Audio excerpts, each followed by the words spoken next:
You don't deserve fancy things. My mother-in-law who lives with me threw away all my clothes, cosmetics, bags, shoes, and all kinds of accessories. As I stood aghast, looking at the empty closet, she continued, You married into my family, correct? And yet you still rebel in those flashy clothes? How many times have I told you to dress more modestly? You need to be punished. Stay in your underwear today. Hurry up and take your clothes off. Then get on your knees. I had no choice but to take off my clothes and kneel on the floor in my underwear to avoid irritating her, who was yelling at me with a bright red face. The flooring was horribly cold and made me shiver. When I was about to apologize to her, I'm home. What? My father-in-law Ken, who had been out, returned at an unexpected time. Witnessing the bizarre scene, he sniffed. Rachel, why are you almost naked?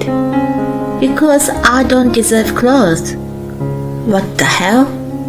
He slowly turned with trembling shoulders to my mother-in-law and shouted, My name is Rachel. I'm a 35-year-old housewife. My husband Josh and I live in a rented apartment in a suburb. I met him through a mutual friend 5 years ago, and we started dating. We broke up once, but got back together and finally married last year. He's 2 years older than me and has a job that requires him to travel often. He's sometimes away from home for half of the month. I was planning to keep my job after the marriage, but he strongly desired me to be a stay-at-home wife. I love fashion and beauty as I worked in the apparel business before. I still enjoy them even after I quit working. My hobby is to research and come up with a style according to my age. Fashion excites me. It brightens my mood and gives me confidence in myself. Josh used to compliment me on my style before we got married. If I wore new outfits, he noticed right away. If I changed my hairstyle, he flattered me. I loved him for being sensitive and kind. His parents were also very nice to me. We lived in the same neighborhood and sometimes had dinner or enjoyed trips together. They were considerate not to bother us, the newlyweds, and kept a just about right distance from us. I got married later than my friends, but I was content with the family I married into. One day, both of my in-laws got sick at the same time. They said it was just a cold, but I was worried that something unforeseen may have happened, as they were over 70 years of age. I wasn't the only one, but so was Josh. After our discussion, I went back and forth between my place and theirs to take care of them until they were better. I'm very sorry for your trouble. It must be tiring that you got your own things to do at home beside our care. Thank you for bringing us such a delicious-looking dinner. Please don't mention it. Josh and I want you guys to get better soon. It's not troublesome at all. I was being honest, as the house was only 10 minutes by walk, and I just prepared a little more food together with my dinner anyway. You're so kind and dependable. It'll be perfect if you and Josh could move in with us. He mentioned as if he was talking to himself. Then Judy scolded him. Hush, don't say such a thing. She and Josh just got married. Of course they want to live alone. Right, Rachel? When Judy put me in the spot, I smiled vaguely and let it slide. I wasn't comfortable affirming it boldly, but it wasn't like I detested the idea. I didn't have my own parents. They passed away after another when I was small. I was raised by my maternal grandparents, so I had a kind of longing for parents. Because my chance to take care of my own was stolen, I had the desire to do so with my in-laws. If living together was going to give them peace of mind, why not? When Josh came back that night, I brought up the idea of moving in with his parents. He was more on board than I had imagined. I totally agree with you. They are getting old, so I feel better to know you are with them. Also, I've been worried about leaving you alone while I'm away. If the three of you are together, all my worries are gone. The day after we discussed, preparations began for us to move. When we told the in-laws this, they rejoiced. They set up our bedroom in no time and made the house ready to welcome us anytime. We planned to move in with them when our lease was up in a month. The month flew by as I packed and I went around to say goodbyes to my close neighbors. Welcome, Rachel and Josh. We are so happy to finally have you guys here. On the day of our move, Josh and I were greeted by their cheerful smiles. Thank you, Judy and Ken. I'll be glad to help you with chores, grocery shopping, and whatever you need. As soon as I said it, Josh said, and I'll work hard for you guys. Then continuing as he remembered, oh, by the way, I have to go on a business trip the day after. It's for 3 weeks, a bit longer this time. Take care of Rachel, Mom. We decided to celebrate the first day of living together with pizzas and wine. The day ended full of joy. A couple of days later, Josh left for a 3-week business trip. Normally, I felt lonely being left alone, but not from this time on. My in-laws were with me. I immediately decided to be useful and enthusiastically started my chores. I ran the washing machine for starters and vacuumed. Then Judy, who had been out, came home. Ken was in his room reading a book. Hi Judy, how are you? After I finish with the laundry, I'll make some lunch. What would you like to have? As I asked her, she looked around the room. Then she opened her mouth. Rachel, you have to clean better than this. You're a housewife, so there's no excuse for cutting corners. If you can't do better, you're a failure.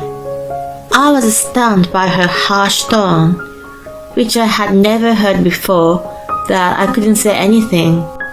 She gave me a side eye and started watching TV on the sofa. After that, her behavior changed completely. She monitored how I cooked and cleaned, and gave me detailed criticism, and began to lecture her own theory of what a wife is. Her generous and gentle personality turned tense and scary. I thought I had somehow offended her, but when Ken was around, she went back to being sweet as before. Observing the way she was, she seemed to choose places and situations to change her behavior. I suspected bullying then. My suspicion was confirmed by an incident. One morning, when I got up and opened my closet to dress up, I noticed a few of my favorite dresses were missing. In addition, a bunch of makeup that I always used was gone. I always put it in the same place, and I didn't remember taking it anywhere else. When I asked Judy if she had moved them, she gave me a surprising answer. Hey Judy, have you seen my dresses and makeup? They were gone when I woke up. Oh yes, I threw them all away. And by the way, I sold some accessories. I only got a couple of bucks for them though. Do you have any problem? Why did you do that without asking me? She shook her head and gave me a cold stare. You know, you're just a housewife in this house. A housewife has no business caring about fashion. You're not allowed to wear those flashy clothes. Dress more modestly, got it? She snapped at me and then, if you understood, go prepare breakfast now. She ordered and walked out of the room. Those were my favorite dresses that I bought after saving my paycheck when I was single. If they were already thrown away, never mind.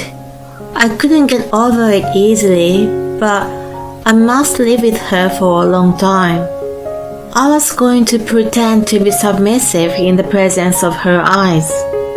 I changed into the plainest shirt and jeans I had on hand and headed to the kitchen to prepare breakfast. Judy nodded in approval at the sight of me. From that day, she began to rub me the wrong way even more. I was asked to do various things in addition to my daily chores, such as weeding the garden, washing the car, and accompanying her for shopping. I sure wanted to be helpful, but not if she was giving me a hard time. I was annoyed, so I pretended to obey her, but used my savings to buy cosmetics and clothes from my favorite brand. Knowing that if they were found, she would throw them away again, I put them in a box which was placed under bed. It had been 3 weeks since Josh left. He was finally coming back that night. I thought to pick him up at the station and go for dinner. I asked Judy for permission. Is it okay if Josh and I went out for dinner tonight? I'll sure prepare something for you before I go. That's a good idea. You should go. You don't need to make anything for me. It'll be nice to have something other than you cooking once in a while. I thought there was a little sarcasm mixed in, but permission was granted anyway. Excited, I prepared to go out in the hustle. It had been a long time since we had a date night. The new dress I just bought was great for the occasion.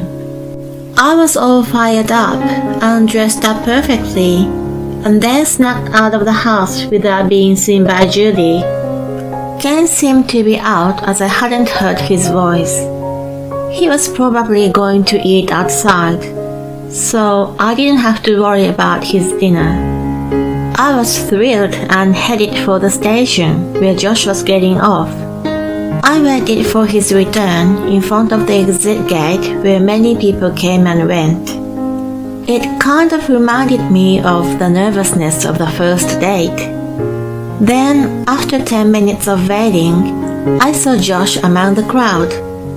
I waved my arms to let him know I was there. He noticed and came running up to me. I was thrilled to hear him compliment me on my new clothes like he used to do. Hi honey, how was your trip? What would you like to have for dinner? As I was asking, his face frowned. He looked like he was upset. What on earth are you wearing? I bought it recently. Isn't it nice? When I pointed to my dress, his face turned red as he yelled at me. I'm asking why you are dressed up like that. Didn't my mom warn you? Wear simple and modest outfits. She told me I was just a housewife, so act like one. You know, getting dressed up is one of my few hobbies, and I don't dress particularly flashy. I'm wearing what's within the boundary. There's no need to be so uptight about it. Besides, you like the way I dress, don't you? He raised his voice louder to my objection. What my mom told you is what I agree with. If she tells you to dress a certain way, it's the same as if I told you. Why don't you get it? I finally realized then. Judy threw away my clothes on his instruction. I still didn't understand what his intentions were, but I understood why she suddenly became so demanding. I don't get it. You always complimented how I dressed before we got married. He sighed in exasperation. That was before. We are married now, and you are my wife. It's a different story. You married into my family, so I need you to look and act accordingly. It was too late to tell me that. When I was at a loss to say anything, he grabbed my arm. Anyway, let's go home now. We need to talk about how a wife should be. I could not make a fuss in the public, so I decided to follow him quietly. The word divorce crossed my mind for a second, but it wasn't realistic. I didn't have a job, and the savings I had would have been only enough for moving. I just had to be patient. Josh and I drove home in silence. When we opened the front door, we ran into Judy, who was just in the living room. She was holding a large clear blue garbage bag in her hand. I looked hard at it and realized it was full of my clothes, makeup, bags, shoes, and other accessories. I ran into my closet, which was empty. Nothing was left in it without exaggeration. Plus, the new clothes I had hidden away were gone. My shoes had disappeared completely from my shoe rack. I can't be too careful around you. This is a punishment for rebellion. If you can't obey us, just wear your underwear. This is way out of the line. It is not acceptable. I forcibly snatched the garbage bag from her hand. Josh grimaced at me in his rage. Hey, don't be rough with her. Whose money are you living off of? If you still resist, I'll throw you out. That being said, I had no words to retort. It was true that he took care of me. When I couldn't refute the fact, Judy got carried away. Take all your clothes off and get on your knees. If you apologize, we'll be easy on you this time. I couldn't make a living if I got kicked out, so I reluctantly took my clothes off and got on my knees. The flooring felt cold against my skin. When I was about to apologize, Ken happened to come home. Judy blurted, "You're already back?" in a funny high-pitched voice. She thought he was coming back at around midnight. He froze for a moment at the bizarre situation and then asked, "Rachel, why are you almost naked?" "Because I don't deserve clothes." I didn't know what else to say. He mumbled, "What?" in confusion. "You know, she's my wife. She needs to learn her position.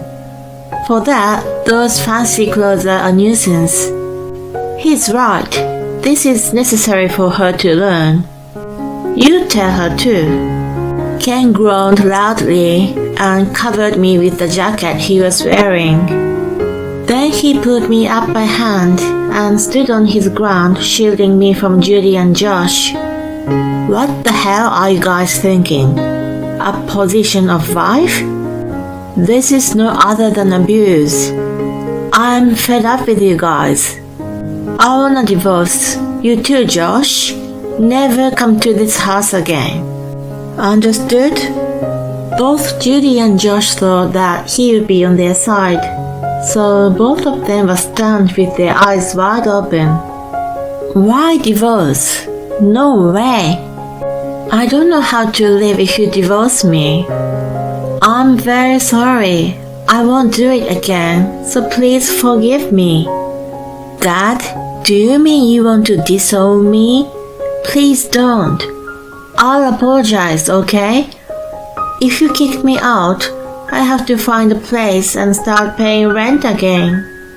Both of them pleaded with Ken. He rolled his eyes in disgust.